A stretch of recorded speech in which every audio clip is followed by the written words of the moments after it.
வணக்க மக்களே. கலப்பு திருமணம், 45 ரூபாய் வாடகை வீடு, கீற்று கொட்டாயில வாழ்க்கை அப்படின்னு ஜெயம் ரவி அவர்களினுடைய குடும்பத்தினர் பேசியிருக்கக்கூடியது மிகப்பெரிய அளவில் ஒரு ஷாக்கிங் ஃப்ளாஷ்பேக்காக இருக்குது அப்படின்னு எல்லோரும் சொல்லி வந்துட்டுருக்காங்க. அது என்னென்னு வீடியோக்குள்ளே போய் பார்த்து தெரிஞ்சுக்கலாம் வாங்க. சினிமா உலகில் தலைமுறையாக வாரிசுகள் படங்கள் நடித்தும் இயக்கியும் வருவது வழக்கம்தான். அந்த வகையில் வந்தவர்கள் தான் நடிகர் ஜெயம் ரவி மற்றும் மோகன் ராஜா. சினிமாவில் பிரபலமான தயாரிப்பாளர், எடிட்டராக பணிபுரிந்தவர் மோகன். எடிட்டர் மோகன் அவர்களுக்கு 3 பிள்ளைகள்.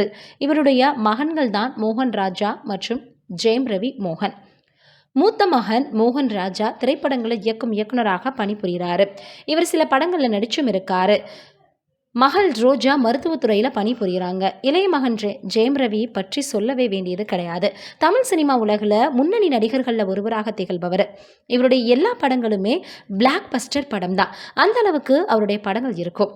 இப்படி ஒரு நிலையில் சமீபத்தில் கொடுத்த பேட்டி ஒன்றில் பேசியிருக்கக்கூடிய மோகன் தனது காதல் திருமணம் குறித்து பேசியிருக்காரு. அதில், நான் முஸ்லீம் மதத்தை சேர்ந்தவன், எனது மனைவி ஒரு பிராமண வீட்டு பெண்ணு, எனது உண்மையான பெயர் ஜின்னா.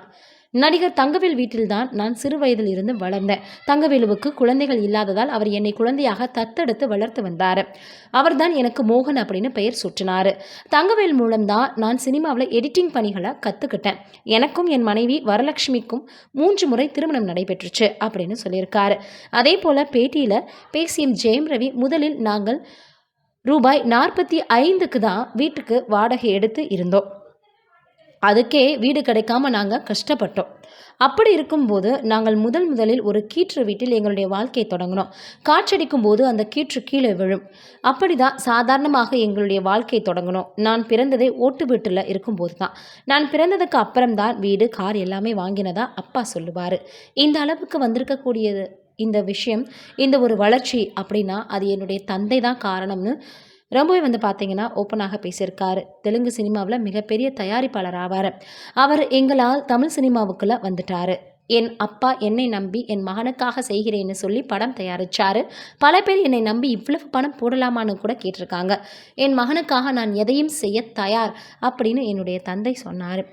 அவருடைய நம்பிக்கையையும் துணையாக பார்த்தோன்னா நான் இருந்துதான், அவருடைய துணையும் இருந்ததுனால தான் இந்த அளவுக்கு உயர்ந்திருக்கிறேன். என் மகன்கள் குணாதிசயங்களை வைத்து தான் தொழில் நான் பார்த்தோன்னா என்னுடைய தொழில்களை முடிவு செய்தேன் அப்படின்னு தந்தை சொல்லுவார்னு பல சுவாரஸ்யமான விஷயங்களை பகிர்ந்திருக்கிறாங்க. இந்த வீடியோவை பார்க்கும்போது ஜெயம் ரவி அவர்களுடைய குடும்பத்தினர் இத்தனை ஏழ்மையிலிருந்து வந்தவர்களான எல்லோருக்குமே வியப்பாக தான் இருக்குது. யாருமே நம்ம ஒரு இடத்துல இருந்து ஒரு விஷயத்தை ஆரம்பிக்கிறோம், ஒரு வேலையை செய்கிறோம் அப்படின்னா நினச்சதுமே நம்மளால் உச்சத்தில் வர முடியாது, உயரத்தில் போய் உட்கார முடியாது. அதற்குண்டான கஷ்டங்களை அனுபவிச்சா மட்டும்தான் முடியும். நீங்கள் என்ன நினைக்கிறீங்க ஜெயம் ரவி அவர்களினுடைய வாழ்க்கை பற்றி அப்படின்றத மறக்காமல் கமெண்ட்டில் சொல்லுங்கள்.